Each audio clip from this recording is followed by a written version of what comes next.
Подписывайтесь на наш канал, ставьте лайк и не забудьте оставить комментарий внизу. Вы не поверите, что сказала Афра Мерту. С первых дней их молниеносного сближения общественность следила за отношениями между Афрой Сарачоглу и Мертом Рамазаном Демиром с затаённым дыханием. И хотя между ними вспыхнули искры еще во время совместной работы, немногие могли предсказать, насколько бурной и болезненной окажется их история.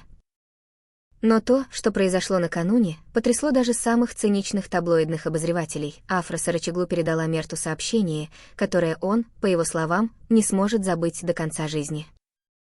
По словам источников, близких к актрисе, встреча, на которой все произошло, была не запланирована. Мерт на протяжении нескольких недель безуспешно пытался восстановить контакт с Афрой после ее молчаливого исчезновения из его жизни.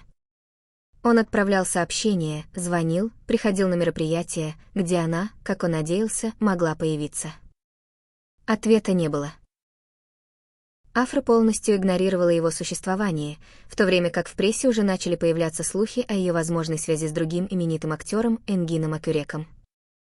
Когда же, наконец, состоялась их внезапная встреча на закрытом мероприятии в Биоглу, на приеме у одного из режиссеров, с которым они оба раньше работали, все изменилось.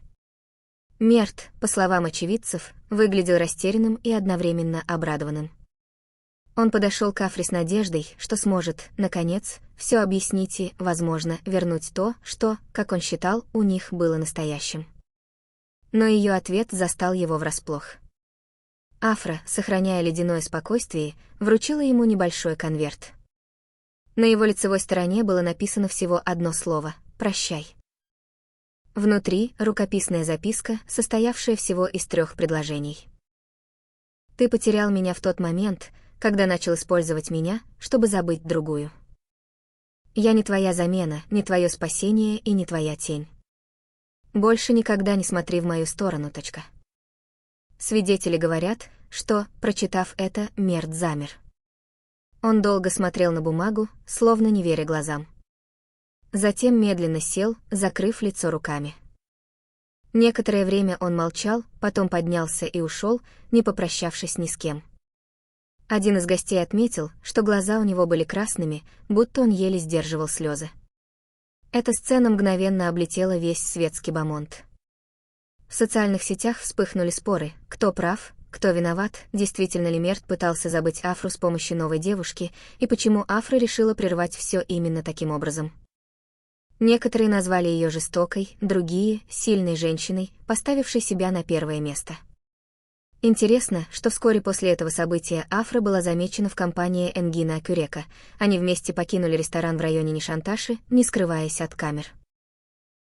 Поклонники тут же начали строить догадки. Неужели все это время она действительно была ближе к Энгину, чем к Мерту? Что же касается Мерта, то он на следующий день опубликовал в сторис Инстаграм лишь одну фразу «Некоторые уроки приходят слишком поздно». Без имени, без упоминаний, без объяснений. Но всем было ясно, о ком шла речь. История Афры и Мерта стала новой главой в летописи турецких звездных драм, где любовь, предательство и гордость переплетаются в невообразимом клубке. Но, судя по последним событиям, Афра твердо решила идти дальше и не оглядываться назад. А как вы считаете, поступила ли она правильно? Делитесь своим мнением в комментариях, ставьте лайк, если хотите больше таких разоблачений, и не забудьте подписаться, чтобы не пропустить следующую шокирующую правду из жизни турецких звезд.